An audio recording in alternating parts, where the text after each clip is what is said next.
that we just got back. As you know, we came from Mobile, Alabama 2 weeks ago. We had 31,000 people. 31,000!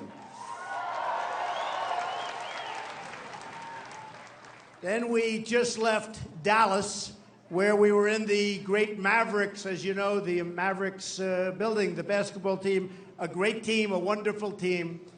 And Mark Cuban was so nice. He called, we know Mark, right? Good guy.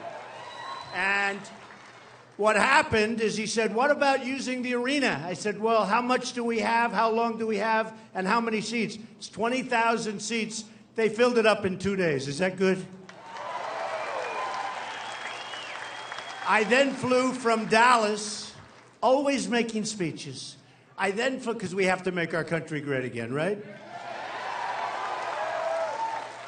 I then flew, and this was sort of fun, we flew to a very nice place, Los Angeles, right? And we went to the USS Iowa, and we were honored by a great vets group, which gave me an endorsement. They endorsed me. The vets liked me, and I love the vets. We have a lot of vets here tonight.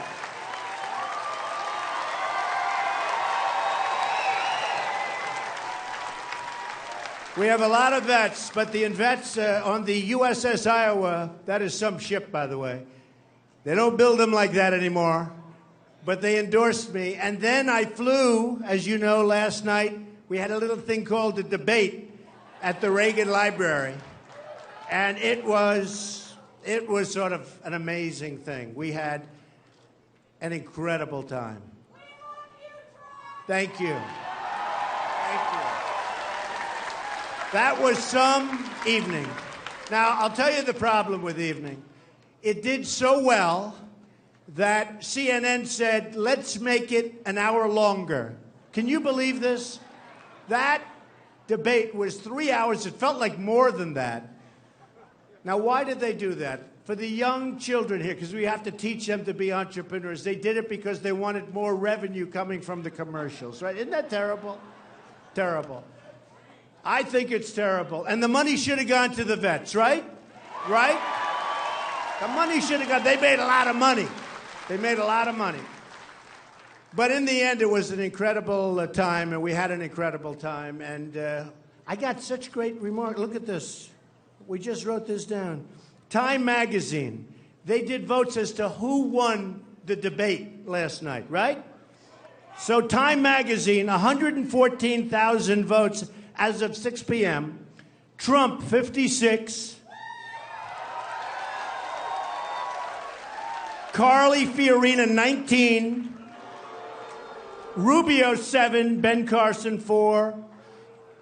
The rest not doing too good. Then Drudge. We love Drudge. We love Drudge. Donald Trump, 51%. We had a total of 668,000 votes cast. Trump, 668,000. Think of it, 51%. Second, Fiorina, much less, like much. Then Rubio, then Cruz, then... I'm not going to mention the next name because I don't like him very much. Then Newsmax, way up ahead. Newsmax, you like Newsmax. I like it, too. The great Chris Ruddy, I like it, too. Donald Trump, first place by a lot. The Street, Donald Trump, 52%. That's a lot when you have all of these guys. That's a lot. You know, it's not against two people. It's not against two people. It's against 52% first place. Then you had Slate. And that's also Donald Trump. So we had a great time. Now, you don't read about that so much on television because coming out, boy, Fox treated me shabbily. They treated me shabbily. But that's okay. CNN, a little bit better. They treated me a little bit better.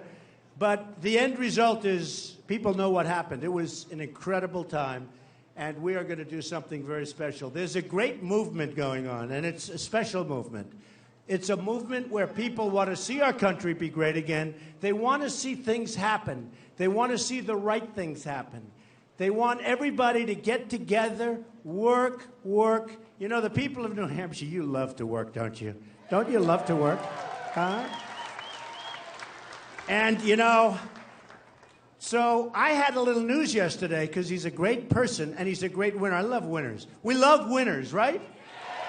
So a great winner, Tom Brady. Tom Brady, right?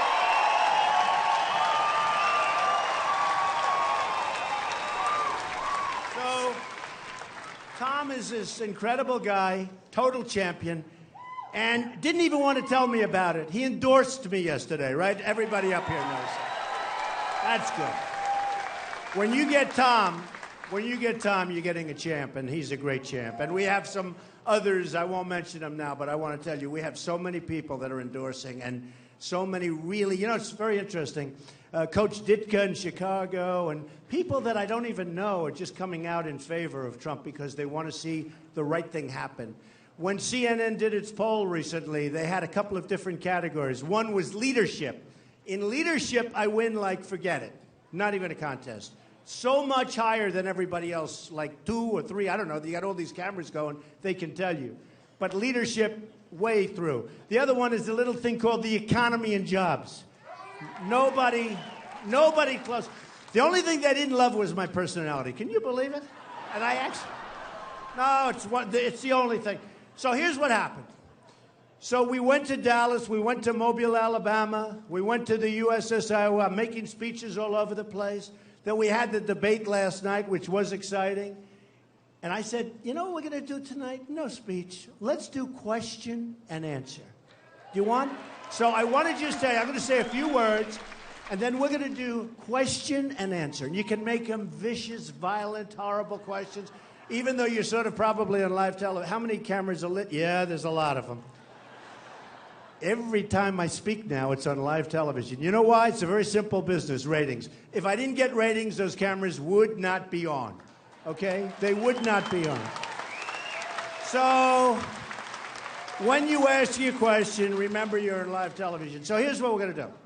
We're going to talk for just a couple of minutes, military. We're going to make it so strong, so great, so powerful. And I always say, we'll probably never have to use it. Who wants to use it? We've got to have it. Because right now, what's happening in the world, we need that military, we need that protection, and we're going to have it if Trump is elected president. That I can tell you. That I can tell you.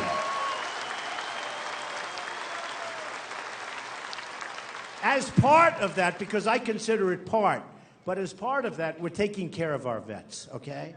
And the vets are going to be so happy. But they love me anyway. I don't have to do this. I'm just telling you. And I've been up here many times. Where's my man? Stand up. Have I been up here many times? With my guy. And we're going to take care of things. And so many vets in New Hampshire. And they're not treated right. They're not treated right. But they're not treated right anywhere. 2 weeks ago on Wednesday, they had the longest wait in a waiting room that anybody can remember. Okay, think of it. The longest wait. Where they'd wait 3 days, 4 days, 5 days. Not going to happen anymore, folks. Not going to happen anymore. Not going to happen. And we're going to come out with a plan, but one of the things we're going to do, when you're going to have to wait that kind of time, you're going to go to private practice, you're going to go to private hospitals, you're going to go to, even if it's public, we'll take care of costs. And believe me, it'll be less expensive and you'll get much better service. But you're not going to be waiting in rooms for 5 and 6 and 7 days to take care of a condition that can be done immediately. It's not going to happen. It's not going to happen. The other thing I want to just dwell on for 2 seconds, and you've heard, but we are going to build a wall at the border. We're going to build a wall.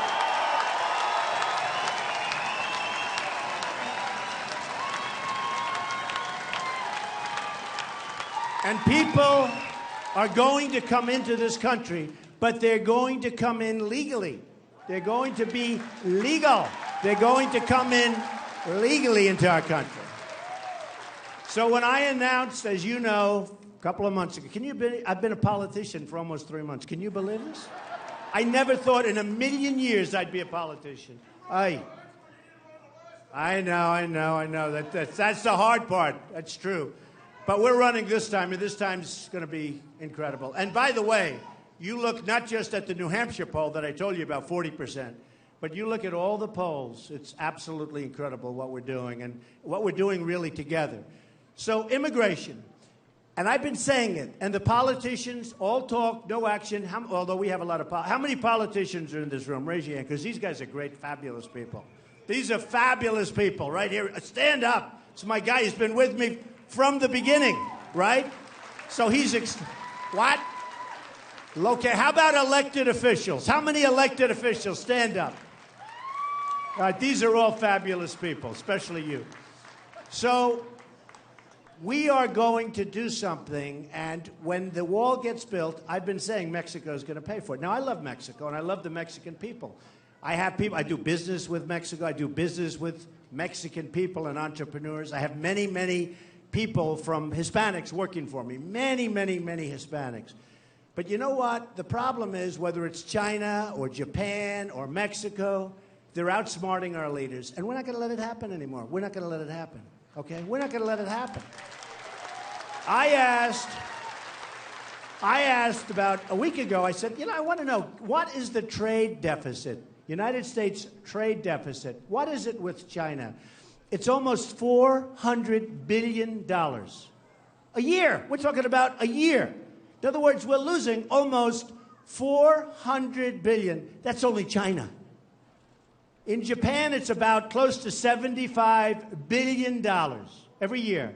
And it's been pretty steady. It's going up, of course, because, of course, why wouldn't it? They get smarter and smarter. We get dumber, dumber. So it's getting worse. So then we get to Mexico. And, with Mexico, it's about $45 billion. Could even be now more than that. So everybody said, now watch these politicians. I see even the people I'm competing against, the so-called candidates. You saw them last night. Some are very nice, by the way. But you look at it and you say, and they say to me, you can't really do that. Why would Mexico pay? They won't pay. They'll never pay. Then I say, why wouldn't they pay? They owe us, and just think of it. We send hundreds and hundreds of millions of dollars into Mexico. You have a huge problem at the border where the cartels, the drug cartels, pour in with drugs, pour out with money. So they come in, not a good deal. We're not making a good deal there. But they are coming in with hundreds of, you have to see this, the numbers. They're staggering. Get shipped all over the United States. And then people say, oh, the wall doesn't work. You ask Israel whether or not a wall works. Believe me, a wall properly done, a Trump wall works. That I can tell you. That I can tell you. But, these guys, the politicians, and they're politicians, so I understand. I understand where they come from. My whole life I've dealt with politicians. They'll say, you can't get Mexico to pay for the wall. It'll never work. And I say, why? Well, it just doesn't work. Why would they do that? I say, why would they do it? Because we're losing almost $50 billion. Think of it. $50 billion a year on trade. Why wouldn't they do it? It's peanuts. They say it's going to cost 10 or 12. But that's for people that never built anything. These are people that have no idea. You'll do it for much less. The difference is it'll be bigger and better and stronger. And people aren't going to Home Depot and buying a ladder and walking right off. Not this wall. Not this wall. And by the way, this wall is going to have a big, beautiful open gate. We're going to have a nice opening. And when people want to come into this country legally and they want to go through the process, and it's going to, we all welcome them. Is that a correct statement? I mean, we welcome. And when someone goes to Harvard and they're number one in their class, or Stanford, or the Wharton School of Finance, or Yale, or any of them, and they do great, and then we throw them right out, and they go back to a country, and they try and compete, and they do very successfully. We want to keep those people. We want to keep people of talent. We want people of great talent. So we've got a plan in terms of illegal immigration. And remember this, when I first announced, and this was an incredible 2 weeks, believe me, Rush Limbaugh said, I have never seen anybody receive more incoming, a word I never heard before. Incoming means really bad press. I mean, it was incoming. But he said, I've never seen anything like it. And then he doubled down. I doubled down, and it's true. And he said, nobody would have done that, because I knew the problem. I knew what was happening. And we have tremendous crime, whether it's Kate in San Francisco, whether it's Jamil in Los Angeles, whether it's the woman 2 weeks ago who was killed in California, a 66-year-old veteran who was raped and sodomized and killed Unbelievable. By an illegal immigrant. And it's just not going to happen anymore, folks. You know, it's not going to happen anymore. We're going to have a border. And we're going to get the gang members out of here fast. You know, you got a lot of gang members that are illegal immigrants. You go to Chicago and different places. You got a lot of these are tough dudes. We're going to get them out of here so fast your head will spin, all right? Your head will spin. So I'm really honored by the crowd, and we're going to have some fun now because instead of making a speech, which I've been doing over and over and over, I want to take questions. Don't we like that, right? Okay. All right, let's start with this group right over here. Come on. Okay, this man, I like this guy. From White Plains. Amen. Okay. We problem in this country. It's called Muslims. We know our current president is one. Right. You know he's not even an American. We need this birth question. certificates, man. But anyway, we have training camps growing where they want to kill us. Mm-hmm. That's my question. When can we get rid of it? We're going to be looking at a lot of different things. And, you know, a lot of people are saying that, and a lot of people are saying that bad things are happening out there. We're going to be looking at that and plenty of other things. Okay, go ahead. Yes, ma'am. Go ahead. Go ahead. You know, I definitely got to ask you a good veteran question. Welcome, first of all, to New Hampshire. Donald, last night was a disgrace. CNN did not touch on any of the issues that are going on with veterans' health care. It's true. Women veterans' health care. I actually asked him about that. There wasn't one question relating to the veterans. That's true. Did anyone even ask them why? I know that's a Clinton News Network. Is it that they don't like veterans? Or you know what? There was not one question relating to that, and not too much on the military, by the way, but nothing relating to the veterans. Those days, believe me, are over. Okay. Yes, ma'am. Go ahead. Go ahead. Hi, Mr. Trump. Thanks for being here. The economy and job market is a big issue. I just finished my master's degree, and now during my job search, I'm told I'm either overly or underly qualified. I believe the unemployment rate is skewed. What can you do to improve the job market for people like me, qualified, talented, educated U.S. citizens? You know, it's such a question. I get it all the time. It's an amazing question. One of the things we're doing, we'll be taking our jobs back from China and Japan and all of these other places that have been ripping us for years. I've been talking about this for 10 years, 15 years. No politician sees it. We're bringing our jobs back here. We're bringing our manufacturing back here. One of the things, and I will tell you, it's probably maybe the question, other than the vets, maybe it's the question I get asked the most, okay? And that's people, young, beautiful, great people. They go to college. In many cases, borrow a lot of money to get through college. They're so proud of themselves. They do well. They're good students. They work hard. They get out. They can't get a job.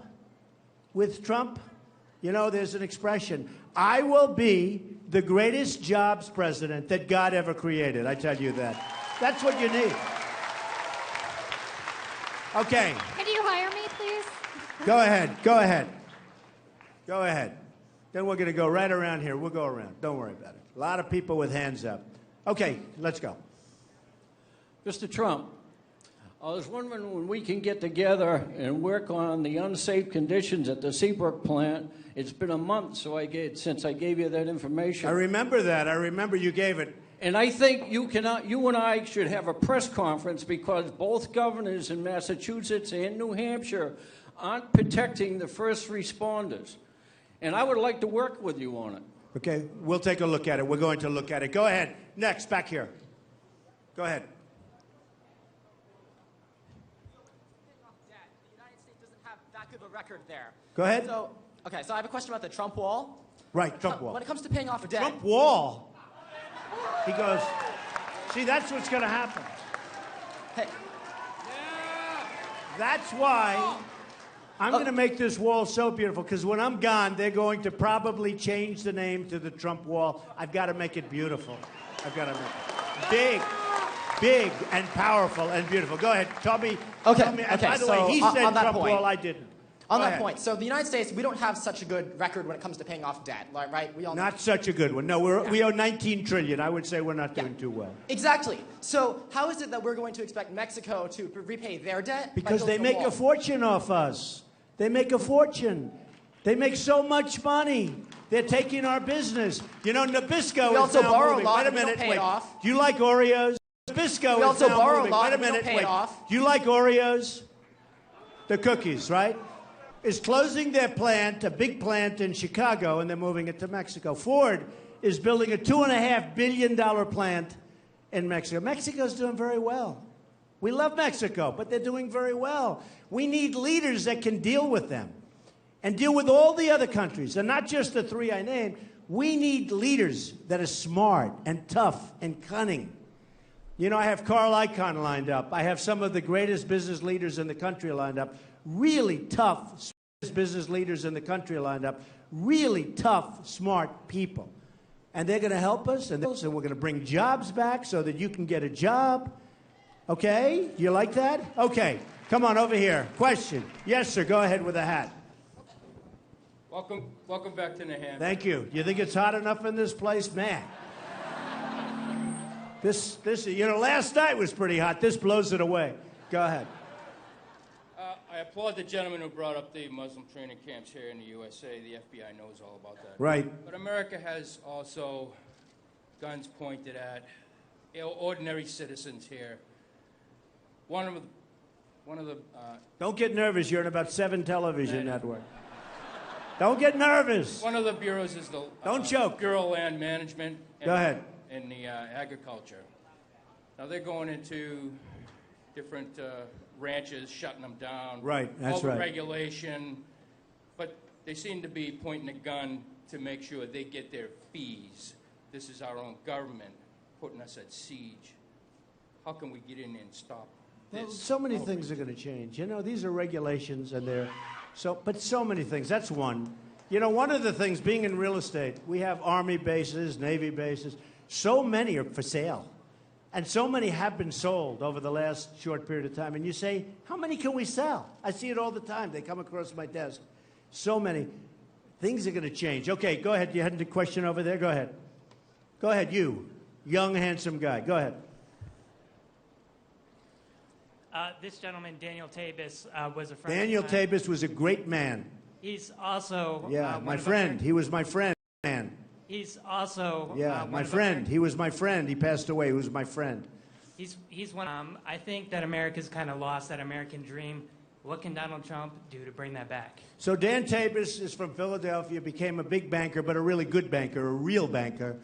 And he was a friend of mine. He passed away a few years ago, and he was a very, very successful guy and a great guy, and you're right about it. Look, we will bring the American dream back, that I can tell you. We're bringing it back, okay? And I understand what you're saying. And I get that.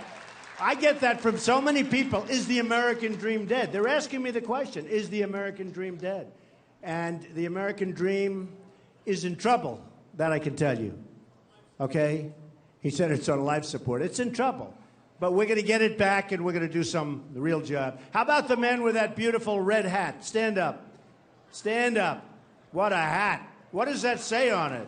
Wow. Make America great again. That's beautiful. Beautiful. Mr. Trump, can you please explain your position on the Second Amendment? Want to say what? On the Second Amendment? Second Amendment, all for it. You need the protection. You know, we had a incident in New York, which was very interesting. The 2 prisoners 6 months ago, 7 months ago, that escaped from a maximum security prison, a real beauty in New York, they escaped. And they went up, and people were really scared. These were killers and tough cookies. And a man and a wife were in the home, and the wife was totally anti-gun. She hated that the husband had guns.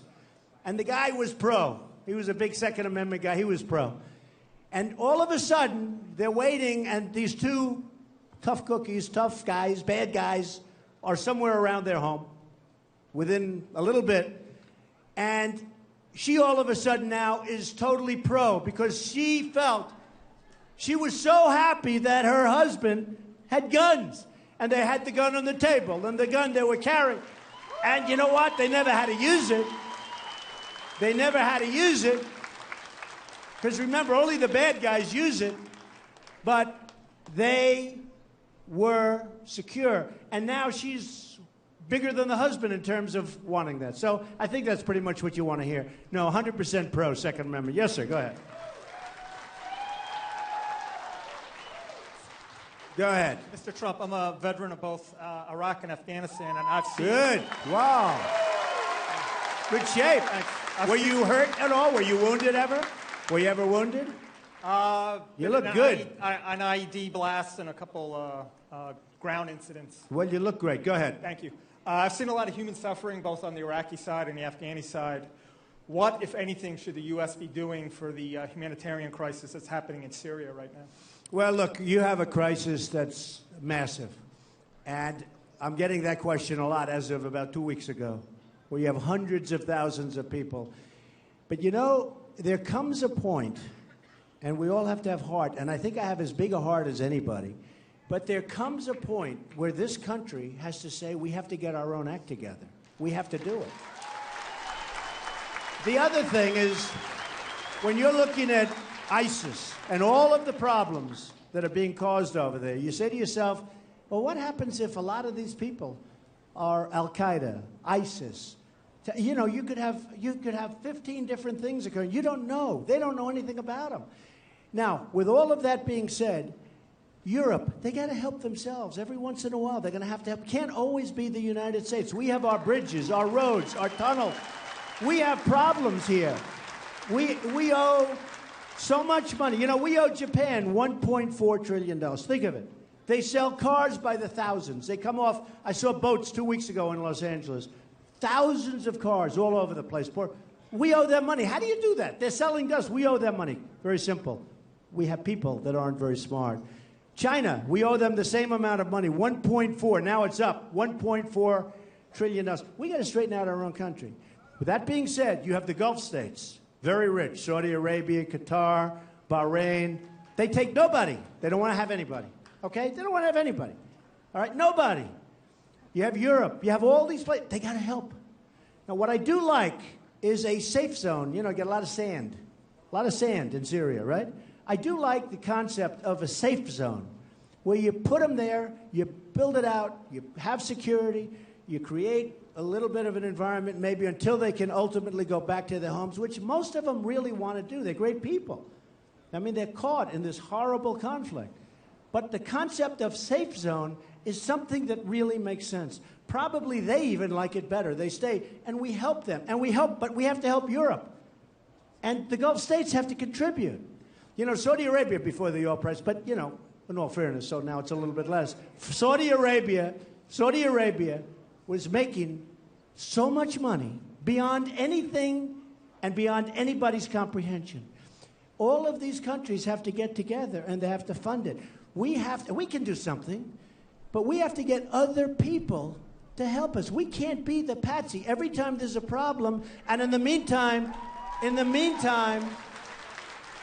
our airports are third world. Our bridges are falling down. You see the safety record on our bridges, like 62% are in danger.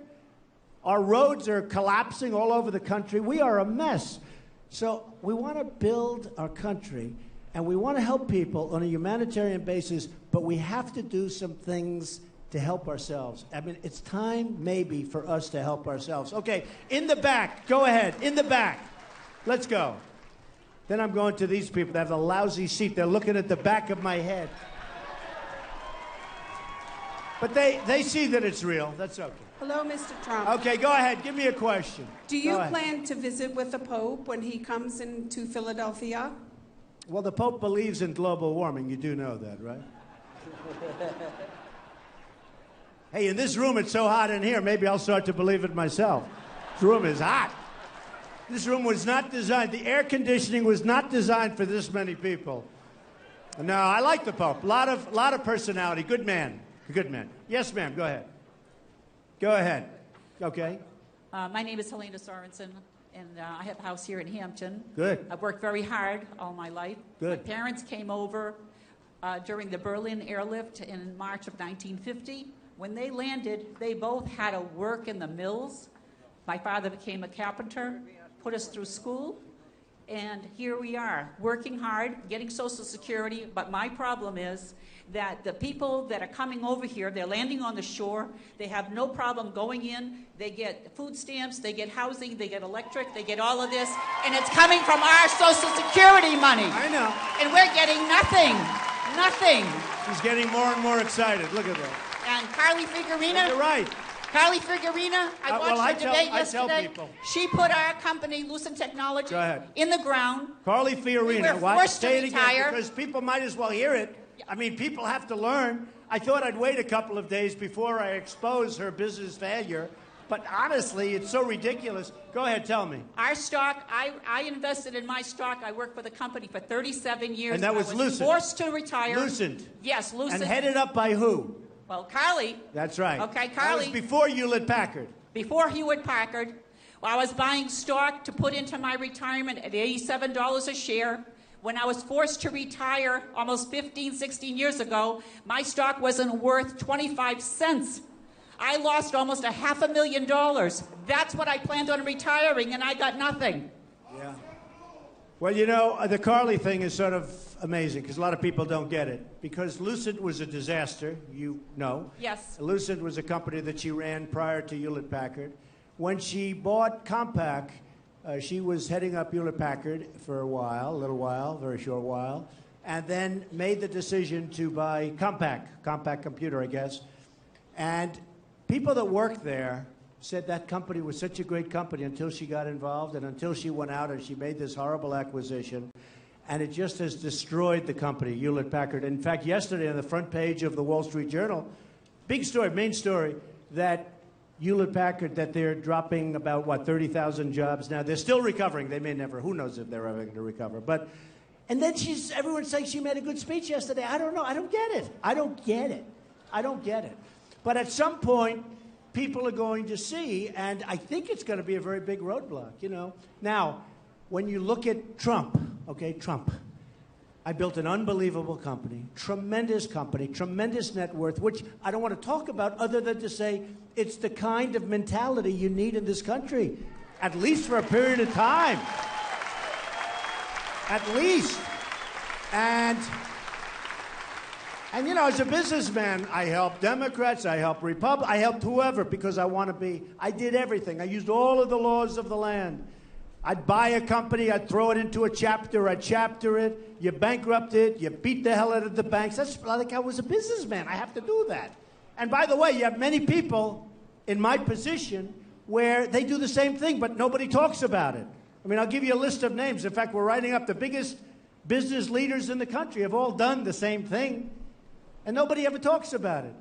But I've done great, and that's the kind of thinking you're going to have to need. And you know what? We'll make it rich again. We'll make it fantastic again. I'll leave, and then you know what's going to happen? Somebody else can blow it. But we have to save our country. So with Carly, she did a terrible job at Lucent.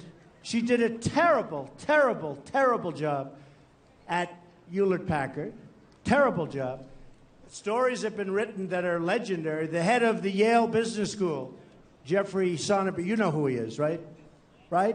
He wrote a story that was so brutal. And I mean, people are going to have to read this. They're going to have to read it. I just don't see how she can get over that hurdle. In addition to which, she cut thousands and thousands of jobs, and they're still cutting them. And bottom line, you know what? She made a horrible purchase because the Compaq purchase was a disaster. She made a horrible purchase.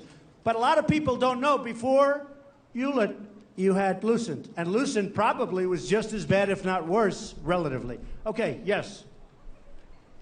Hi, Mr. Trump.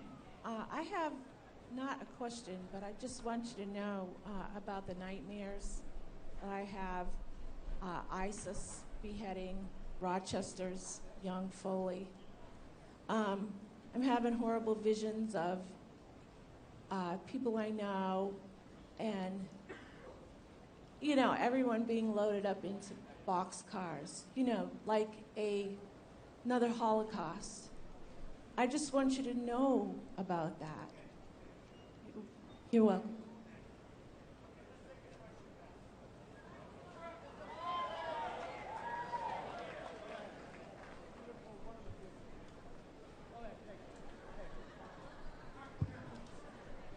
Does anybody have a towel?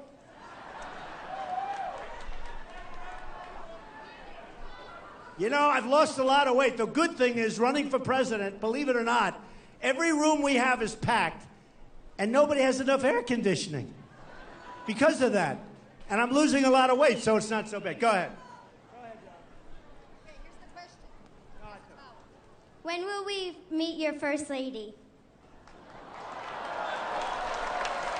That sounds good.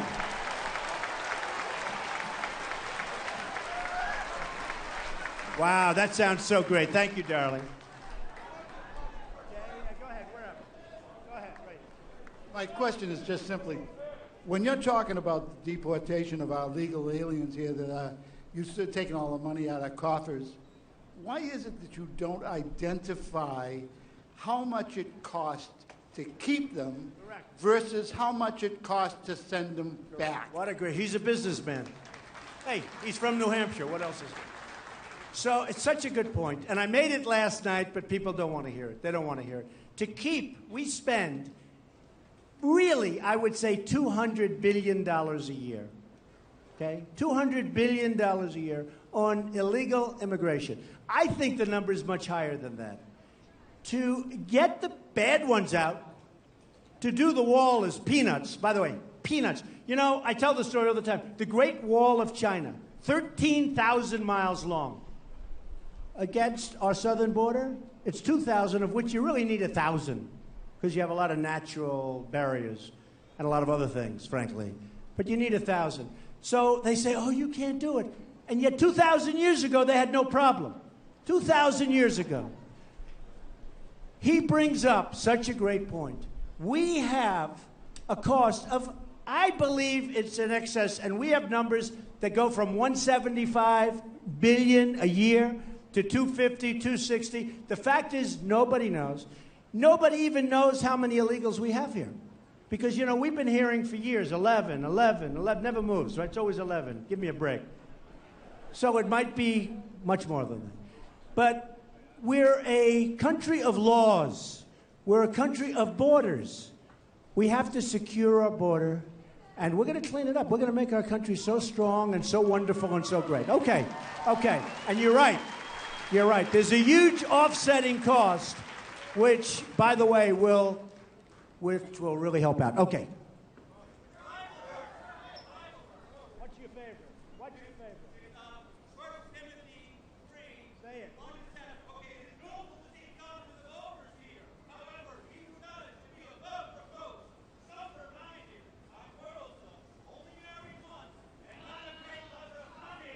Oh, boy. Am I in trouble? Am I in trouble? Am I in trouble? Okay, go ahead. Yes. Yes, sir. Thank you, man. Thank you, thank you. Go ahead.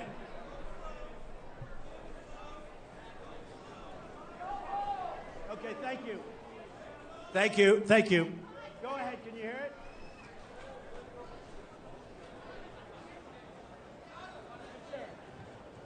Okay, Go ahead. Don, my question is this. If you're elected president, one of the things that's been happening over the last several decades is our congressmen and our senators voted themselves huge pay raises and other benefits. If they are elected for one term, they get a lifetime pension, they get medical, they don't have to join Obamacare. If you're elected, sir. In fact, they don't have to use Obamacare. Isn't that incredible? That's correct. If you're elected, would you introduce a bill in both houses to roll back these excessive benefits? And then the people that don't vote for it or vote it down will be fired come election time. So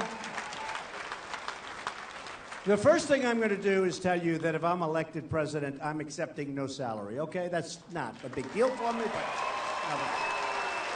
But the next thing is, when these guys go to Congress, as per your question, when they go to Congress, a couple of things happen. First of all, they get benefits that nobody else can even think about. Okay? And they don't like to talk about it. But we'll work on that. We have bigger problems than that because that's peanuts in the relative scale of how this country is being hurt. But we're going to work on that very hard. But I will tell you this. We will have a system that is going to be fair to everybody. One of the things I'm doing that really has gotten a lot of praise, I'm self-funding. I'm not getting tens of millions of dollars, hundreds of millions of dollars. And, you know, it's very unnatural. No, it's very unnatural for me. In many ways, I feel foolish because people come up, they want to give you lots of money. Lobbyists, special interests, donors, they want to, and I keep turning them down. I'm the only one, I believe, out of all the people running. Look, I talk about the hedge fund guys. They're going to have to pay. We're lowering taxes in this country for corporations, for the middle income. You're going to love me. We're lowering taxes. We're going to simplify. We're going to lower. We're coming out in 3 or 4 weeks with an amazing plan. But we're lowering taxes in our country. But the hedge fund guys and others, the hedge fund guys are going to have to pay up. They're going to be paying. And you know what? That's okay. Somebody said, that's not very Republican. I don't see anybody weeping in here. I don't see anybody weeping. But you're going to be very, very happy when you see what we do with the taxes, when you see what you do with jobs, with economic development. You are going to be very, very happy. Go ahead. Okay. Oh. Yes. Hello? Oh, hi. You, everybody has awesome Don't get questions. nervous. You're not getting I'm nervous. Okay. But everybody has awesome questions, very big picture, and I love that. My question's a little closer to home. Okay. I just spent the last 2.5 years and $50,000 working to keep my daughter safe. Wow. So my question to you is, and the result could have been better, under your leadership and authority, do you think that's going to trickle down all the way to the state level and our court systems to help families like mine not have to endure what I went through? Did you say safe, to keep them safe? Safe. What are you doing? What are you doing? Well, it's over now, but it's over now. Wow. Family court system is broken. So my question is... I see, yeah, it is. Very much so here. Yeah, I hear it is. The whole court system is broken, by the way. Not just family court. You look at what happened with Justice Roberts, where he approved Obamacare twice. Okay? I mean, you're talking about more than local. But the answer is yes. I do think that should be a local situation. I'll give you an example. Jeb Bush loves Common Core. He loves Common Core. Meaning, no, think of it. I do like that being local. I want to see local people teaching your kids. I want people from New Hampshire, from Iowa, from South Carolina. I want to see local people taking care of your children's education and working, instead of people from Washington that in many cases could not care less. So think of it. Jeb Bush, and just to use him as an example, because there's other guys that are actually ahead of him in the polls by a lot. But Jeb Bush is totally in favor and strongly in favor of Common Core, right? And he's weak on immigration. How can you have him? You can't have him. You can't have him. So I don't think he's going to do too well in New Hampshire or Iowa or anywhere else. Okay, go ahead. Mr. Trump. Okay, so go ahead. You go first. How you doing, Mr. Trump? Thanks for coming. My question is, we all know the gap between the rich and poor in this country is getting bigger and bigger. And our American manufacturing is getting sent overseas with all these horrible trade deals. How do you plan on bringing back American manufacturing jobs? And would you repeal NAFTA? And how do you feel about the TPP deal? Okay. Your new trade deal is a terrible deal. And one of the big things that really is hurting us is currency manipulation. It is a disaster, and that answers that question. That deal is not the deal that should be made. I've not been a fan of NAFTA. You know about NAFTA better than anybody because your places have been just stripped out of all of New England. And you know what's happened. They've gone to Mexico. They've gone all over the place. But I have not, and I have never been a fan of NAFTA. We are going to bring our jobs back. We're going to have Ford and these other companies, instead of going down to Mexico and lots of other places, we're going to have them build here. We're going to give them the incentive that they need to build here. Go ahead. Go ahead. Go ahead, darling. Hi, Mr. Trump. Hi. I'm Megan. I'm a volunteer with the League of Conservation Voters, and Good. I'm here to ask you what your plan is to reduce pollution that is driving climate change and endangering public health. That's an interesting question. Let me ask you a question. Okay. So we have global, let me ask you this. Okay, take it easy, fellas. How many people here believe in global warming? Do you believe in global warming? Who believes in global warming? Who believes in global warming?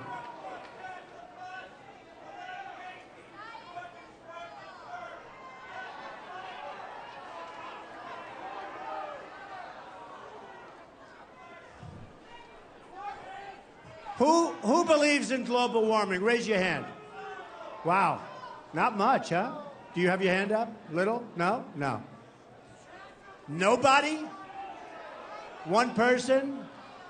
Well, sir, that's Well, it's a very interesting. You believe, right? You believe? Okay. People here don't believe. Okay, this we're is a going to do Trump- two more questions. Two more questions. Let's go.